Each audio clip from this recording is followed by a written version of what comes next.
World's greatest places of 2022 में हमारे neighbour यानी कि हमसाए भारत इंडिया के 2 सिटीज़ शामिल हैं। एक है अहमदाबाद और दूसरा है केरला। जब इंटरनेशनल इन्वेस्टर वहां पे आके पैसा डालना चाहता है तो आप क्या कर सकते हैं?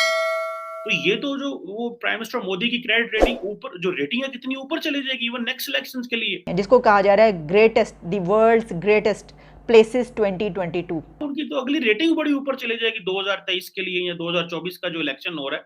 सो ये जो अब एक चीज है, और आप देखिए कि किस तरह वो अपने आप को प्रोजेक्ट एंड मार्केट करने लगे हैं। लेकिन इस बार पाकिस्तान के किसी शहर का नाम नहीं दिया गया। दुनिया भर में जो टूरिस्ट की फी है वो 90 यानी $9 है। इंडिया में हमारी $90 है।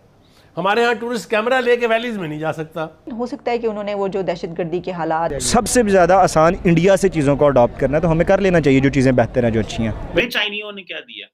कर्जे ही कर्जे, कर्जे ही कर्जे, कर्जे ही कर्जे। इलेक्शन कमीशन जो है खुद मान रहा है कि जी गलती से 40 लाख वो अफराद जो कि दुनिया में नहीं है, उनका वोट कंप्यूटर की गलती से कुछ हो गया। बात की जाए ना अभी की करंट पॉलिटिक्स की, तो उस हिसाब से तो भाई मोदी साहब बहुत बेहतर हैं। इंडिया में ये तो प्रॉब्लम नहीं है ना पावर किसके पास है। इंडिया में पता है पावर पार्लियामेंट के पास है, प्राइम मिनिस्टर के पास है।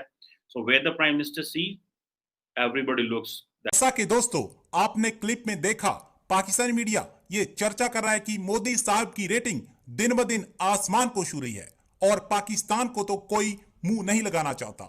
सारे अंतरराष्ट्रीय निवेशक भारत में निवेश करने के लिए इस समय तरस रहे हैं। दूसरी तरफ टाइम्स पत्रिका के साल 2022 के विश्व के सर्वश्रेष्ठ स्थानों की सूची में भारत के अहमदाबाद और केरल को शामिल किया गया है। इन दोनों स्थानों को घूमने फिरने के लिए 50 असाधारण स्थलों के रूप में चुना गया है। यानी घूमने फिरने के लिहाज से दुनिया की जो 5 सर्वश्रेष्ठ जगह हैं, उनमें से 2 भारत में हैं। ये भारत के लिए बहुत ही गर्व की बात है। गृह मंत्री अमित शाह ने इन दोनों स्थलों का नाम दुनिया के 50 सर्वश्रेष्ठ जगहों में आने से देशवासियों को बधाई दी है। पाकिस्तानी मीडिया ये चर्चा कर रहा है कि हमारा कोई भी शहर इसके लिए नहीं चुना गया, जबकि भारत के 2 स्थल इसके लिए चुने गए हैं।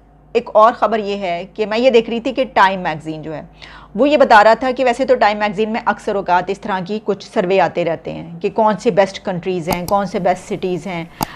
तो अभी जो इस वक्त जो एक सर्वे उन्होंने किया, उन्होंने तकरीबन मेरा ख्याल 50 के करीब सिटीज़ दी हैं, जिसको कहा जा रहा है greatest the world's greatest places 2022, कि जहाँ पर आप टूरिज़्म के लिए जा सकते हैं। उन्होंने नहीं लिखा, लेकिन असल में ये जो कुछ होता है कहा जाता है वो इसीलिए कहा जाता है कि उसमें आप टूरिज़्म के लिए अगर जाना चाहते हैं तो ये प्लेसेस आप सिलेक्ट कर सकते हैं। अच्छा, the world's greatest places of 2022 में हमारे नेबर यानी कि हमसाए भारत इंडिया के 2 सिटीज़ शामिल हैं। एक है अहमदाबाद और दूसरा है केरला।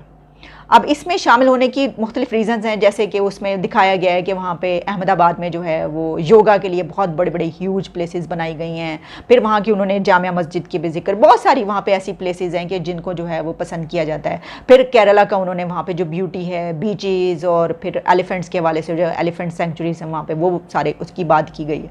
तो लेकिन पाकिस्तान का मैं देख रही थी कि क्या पाकिस्तान का इस मरतबा कोई नाम आया, क्योंकि कुछ अर्सा पहले ये जो इस तरह की एक लिस्ट थी उसमें कराची का नाम आया था। कराची जो है one of the best cities, कुछ इस तरह का था सर्वे वो। लेकिन इस बार पाकिस्तान के किसी शहर का नाम नहीं दिया गया। हालांकि मौसम ऐसा है, अगर वो चाहते तो पाकिस्तान के जो नॉर्दर्न एरियाज़ हैं, गिलगित बल्तिस्तान और इसके अलावा कालाम, कैलाश वैली और फिर ये कि केटू और माउंट एवरेस्ट, इतनी बड़ी बड़ी मतलब ये कि चोटियां सर करने के लिए मौजूद हैं।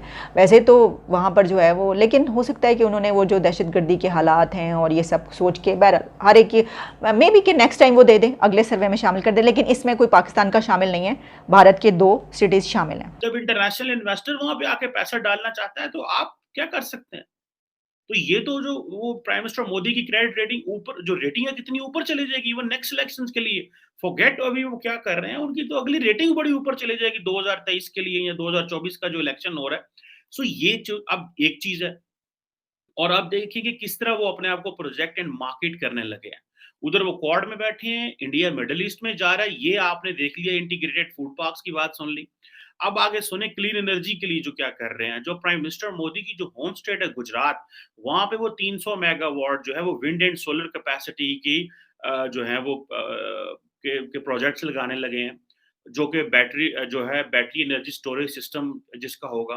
अब US trade and development agency जो है ये इसने एक फंड की थी फिजिबिलिटी, वो $330 मिलियन का यूएस का प्रोजेक्ट था। अब इसमें यूएई की कंपनीज भी जो अपॉर्चुनिटीज तलाश कर रही हैं कि हमने ये क्रिटिकल नॉलेज एंड किस तरह हम इसके इन्वेस्टमेंट पार्टनर बन सकते हैं। सो फॉरगेट यहाँ पे कुछ भी नहीं है, यहाँ पे सिर्फ बिजनेस हो रहा है। So they are finding an opportunity. They are picking up India as a main country, and we need to have resources, and we need to have money, and we need to market ourselves. और ये लड़ाइयाँ लड़ना आपस में बंद करेंगे तो that's the only way. अब इंडिया में ये तो प्रॉब्लम नहीं है ना, पावर किसके पास है? इंडिया में पता है पावर पार्लियामेंट के पास है, प्राइम मिनिस्टर के पास है। So where the prime minister see, everybody looks that side. So ये चीजें हैं। हमारा प्राइम मिनिस्टर जो देखता पता नहीं है। आज मैं इमरान खान साहब को सुन रहा था और वो कह रहे थे, ओए चोर वजीर आजम, ओए ओए वजीर आला हमजा कुकड़ी। मतलब this is how the level of a Pakistani prime minister, the former prime minister who does a political campaign in Lahore, and he names and shames his opponents with this way by naming them, by shaming them, and by calling their bad names. तो इस तरह तो मुल्क नहीं चलते ना। अब जारी बात है, एक जैसे वो कहते हैं ना कि जी हमने इनोवेशन की बात करनी है, इंक्लूसिवनेस की बात करनी है, and science based solutions to the food security की बात करता है अमेरिकन, और वो साथ में इंडिया को भी पिक कर रहे हैं। और हमें चाइनीजों ने क्या दिया? कर्जे ही कर्जे, कर्जे ही कर्जे, कर्जे ही कर्जे। और हमारे लीडर तो बड़े खुश थे, शुक्र है कहीं से पैसा आया। यार पैसे ही नहीं आ रहा था। हम तो सीपैक से बड़े खुश थे यार, एटलीस्ट शुक्र अल्हम्दुलिल्लाह कहीं से तो कोई पैसा आया है, क्योंकि पैसा तो कहीं से आ ही नहीं रहा था। अमेरिकन तो अफगानिस्तान छोड़कर चले गए, तो हम तो ये कहते हैं या अल्लाह के जरिए जंग होवे, साडी लोड़ पवे ते सानू जनाब जिदू साडी लोड़ पेगी ते ਅਸੀਂ ਵਿੱਚ ਸਾਨੂੰ ਵੀ ਚਾਰ ਛਿੱਲੂ ਲੱਭ ਜਾਂਦੀ ਹੈ। So this is not how the world is working, and this is not how you can feed your 220 million people at the end of the day. दुनिया भर में जो टूरिस्ट की फी है वो 9